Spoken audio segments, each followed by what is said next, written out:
Hey, what's up, everybody? So today we're gonna be doing the last the last three chapters for $100 startup, and then tomorrow I'm gonna start doing the new book that I got here, which is Traction. I already started reading a little bit of it, and I can already tell it's gonna be a good book. But anyway, so chapter 12 was about franchising yourself and how to what's the kind of getting in the mindset of thinking like the best way to grow your business. So of course the first question I have is how to franchise yourself, which I mean to some degree is I would say the point of most um, entrepreneurs, or the goal of most entrepreneurs, is to recreate yourself so that you can be at multiple places at one time, so that you can, if you want to grow your business, or not even just growing your business but just have more free time, then you can kind of focus on other things rather than having to do everything all the time, which is why, like, at least like for me personally, why you get what kind of pushed me into being more, having a more entrepreneurial mindset as opposed to just working. Because even if you're making, because it's not necessarily a money thing, it's not dollars and cents, it's a system. So for instance, it doesn't matter uh, if you're somebody who works at, a manager at Walmart, or, you work at a fast food place, or any sort of job, and you're getting $10 an hour, or if you're a professional athlete making millions of dollars a year. You may get, the athlete may seem like they're living it up because they're making more money, but you're both in the same boat. You're both in the same system. The athlete is just on a higher pay scale than you are.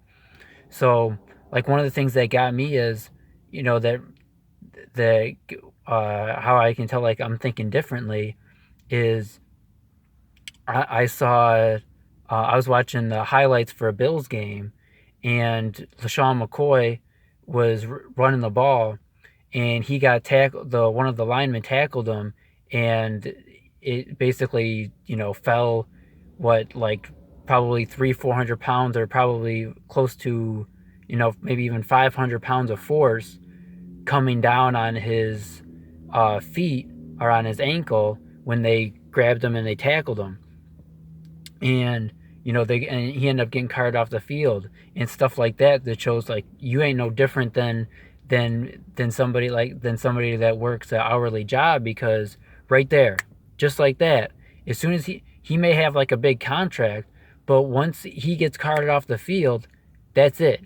He's done making money. So if who was it, I think like Dante Culpepper, I remember him. He got a couple of times tearing in. Who was it? Adrian Peterson getting injured. Tearing ACLs and MCLs and all types of ligaments. And just like that, your career is done with. As soon as you, like I said, you may get some more checks, but once they cart you off the field like that, that's it. You're not making any more money, unless you know how to make money off systems, which is, recreating yourself. And one of the ways that you can do that is like doing stuff like this, where I record this video one time, and let's say I get enough views and I put an ad on here, and I make enough money to start that YouTube starts paying me out. Right there, I'm generating revenue without having to do anything. I did this one time, and I can get paid for it over and over again by getting hundreds of thousands and millions and hundreds of millions of views. So like I said, if you create like a learning program, you can record lessons and then have people subscribe to those lessons, and they can watch them whenever they want to, and you only had to record those one time, and you can sell that to as many people as is willing to buy that, and you only had to work once to keep getting that residual income. Another one was partnerships, and they used the analogy of 1 + 1 = 3. So basically, you getting with that, the sum of the parts is greater than the totals, or the total sum is greater than the individual parts. So a lot of times you'll see this. I will. This kind of goes into the next question too, of partnerships and affiliates, which is, for instance, something like Instagram got bought out by Facebook, and the people that created Instagram, instead of just like selling, they could have just sold the company off and been done with it, but they enjoyed it so much that they instead decided to form a more of a partnership where Facebook bought them out, but yet they got a a decent salary and some. I'm sure they probably got some stock options too, so that they basically became employees of Facebook, but they were still running their own company separately. But at the same time, they have access to capital, and they have access to all of the I don't know how many it is, something maybe like 5 billion people, or not 5 billion people, but whatever, 100 million people or billions of people, how many ever people are on Facebook, they have access to that huge audience. And going into affiliates as well, one of the most common ones is branding. So for instance, the sports teams, where they work with like video game companies, apparel companies, and also beer companies, stuff like that, to market their product to so basically all these people watching the NFL tend to be people, when people go tailgate or when people are watching the football game, typically they're usually drinking. So having a partnership with somebody like Bud Light that has the alcohol company, and then you're helping facilitate them to a huge audience of drinkers. So it's a really beneficial partnership. And also, what is it? Also, Xerox, which they they they they started doing they started doing the they were known as like a printer company, but then they expanded, and they started instead getting into customer service. So now they do like customer service with Xerox, and they help out with other companies of facilitating customer service, because that's you look at a lot of businesses, especially online businesses, and that's the common trend, is that they all need customer service. Next question is how does the what how does the hub and spoke method apply to you? So what that is you have your company, which is the hub, and the spokes is how you get out to people. So that's nowadays, social media, business fairs, TV, radio, cable, all types of stuff. Is how you kind of reach your audience, or find an audience, reach an audience, and different ways of getting yourself more customers. And the thing is that sometimes those things change. So for instance, before the internet, what used to be real popular for ads and stuff like that was instead of getting spam in your email, you used to just get it sent to your house, and it would be all types of, basically any company, insurance companies, stores selling stuff, fast food, and they do this to some degree, but it's basically a dying market, because people don't usually get mail that way, or people don't. That's not the most effective way to reach people, and it's more. Basically, you're more or less just creating trash. So that kind of dies out. But then, and same thing with radio. I mean, people still, generally speaking, listen to radio when they're driving to work, or anywhere the time they're driving in the car, but that's not as viable as it used to be. Because, and same thing with TV, those are both they both have a huge market still, but as far as being cost effective, it's not really as good anymore, because a lot of people listen to their live stream their music, and like off of Pandora, Spotify, stuff like that. And then a lot of people can now get their TV off the internet, so stuff like Netflix and YouTube. So it's important to know who your audience is, what kind of technologies, or where do they tend to be, to kind of figure out which is the best way to what's the best way to invest to get to your target market, which is not necessarily people that are interested, or whatever your demographics are. It's more about about the best way to reach paying customers, because that's what we really want. Having 1 million followers is nice, but most people would rather, but having 100 or 1,000 paying customers is 10 times better than having 10 million followers. Next question is, now we're into chapter 13, and it talks about what kind of scale you are, or what kind of scale your business works on. Now, not everybody is really made to be a McDonald's, or or Subway, or Planet Fitness, or any sort of chain. Sometimes you're better to either like be a medium sized. For instance, I'm in Louisville, and a common one would be Indies, which is a sort of a fast food. They have like mostly like soul food, chicken, stuff like that. Now, it's not a national chain, but I think there's probably like 5 or 6 of them in Louisville, so it's a local chain. So I would consider that a medium scale, and sometimes that works out better, because you have that local following, and you have a good market, and you have a high amount of profitability.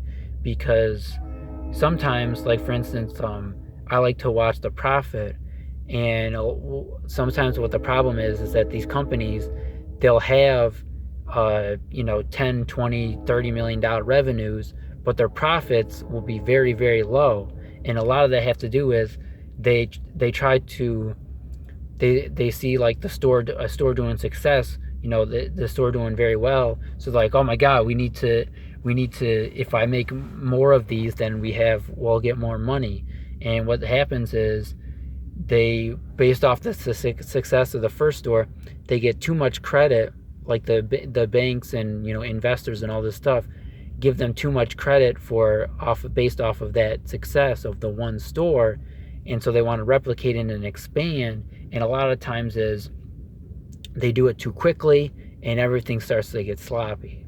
Instead of you get one store, before you even think about opening the second store, you need to make sure that first store is 100% efficient, which means that you can't get any more. The system works, everything's going well, and you can't get any more money out of it.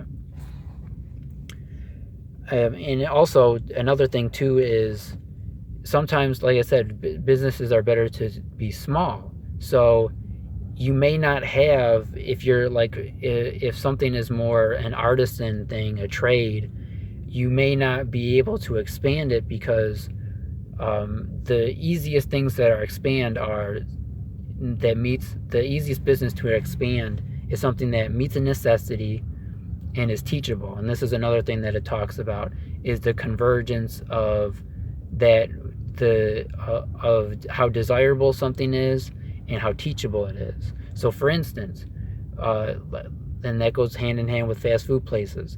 They're very profitable. Everybody likes to eat, and everybody likes to get good food, and people like the food there, and it's very teachable.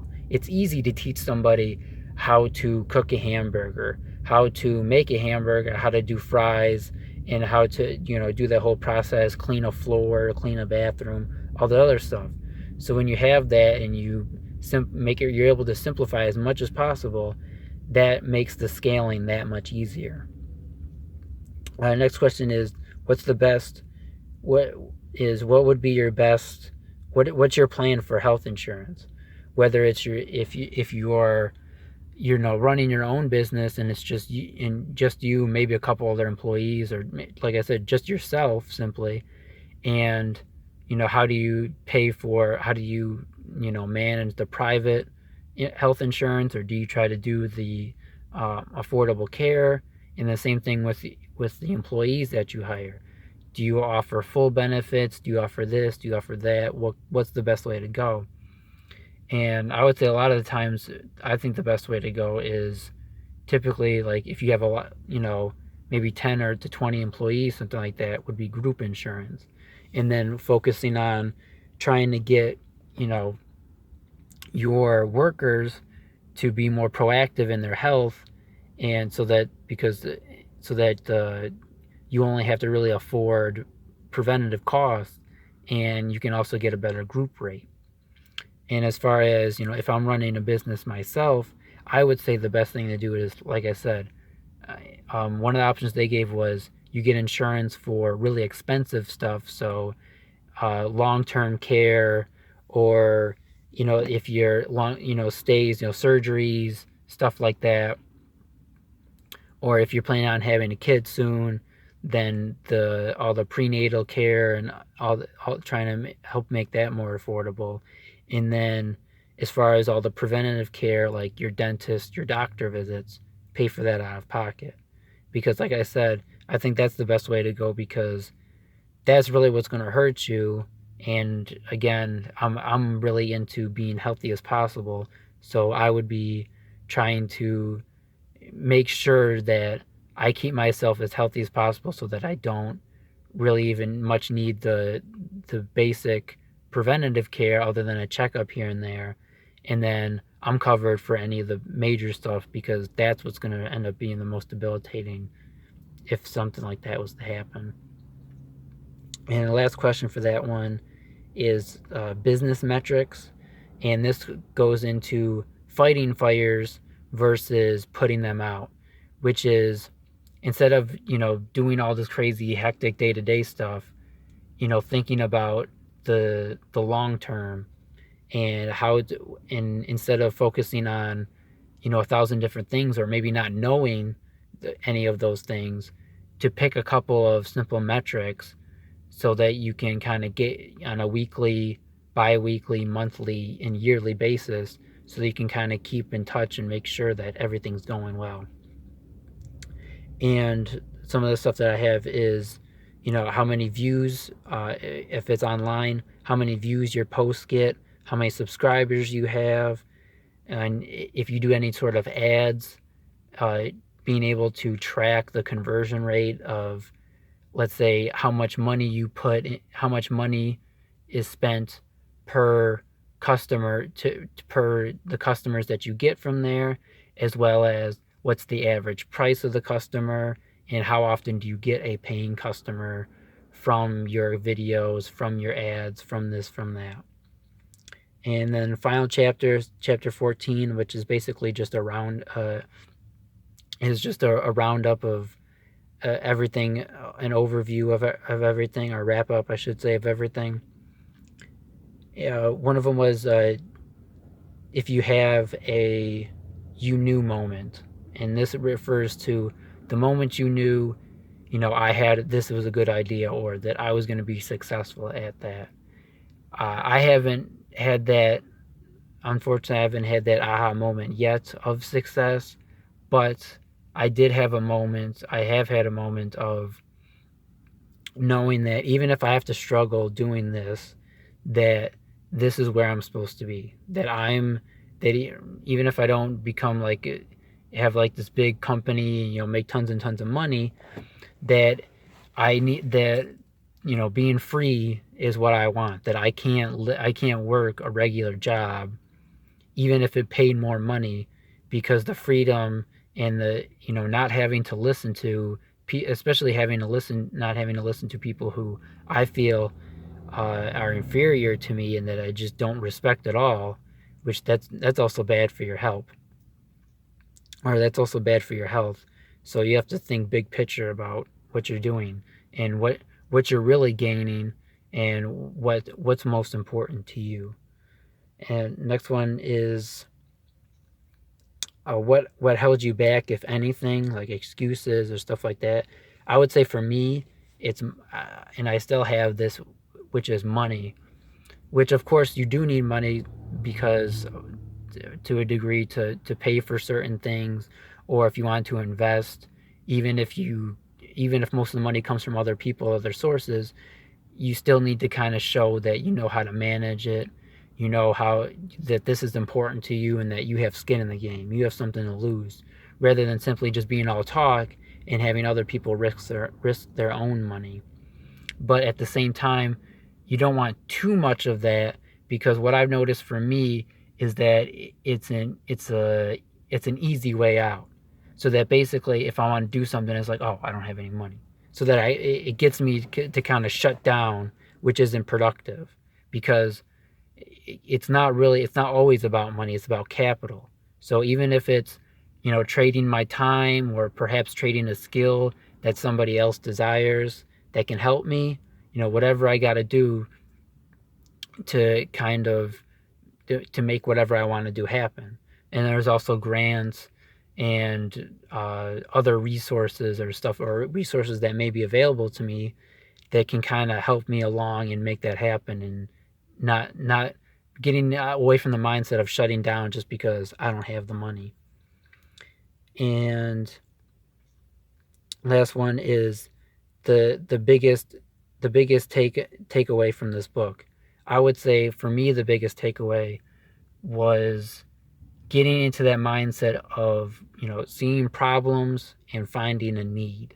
So always be looking around for what I can do, what skills do I have, what problems do people have, or what issues do a lot of people have, how do I get to those people, can I fix that problem, and does are people willing to pay for are people are people willing to pay me to fix that problem? Is it a profitable business? And then just getting that mindset and going about it and trying to figure it out. So that's it for the $100 startup. And tomorrow I will be started on traction. So hopefully that'll be good. And now I got to go and get back to work. So I'll see you guys later. Peace.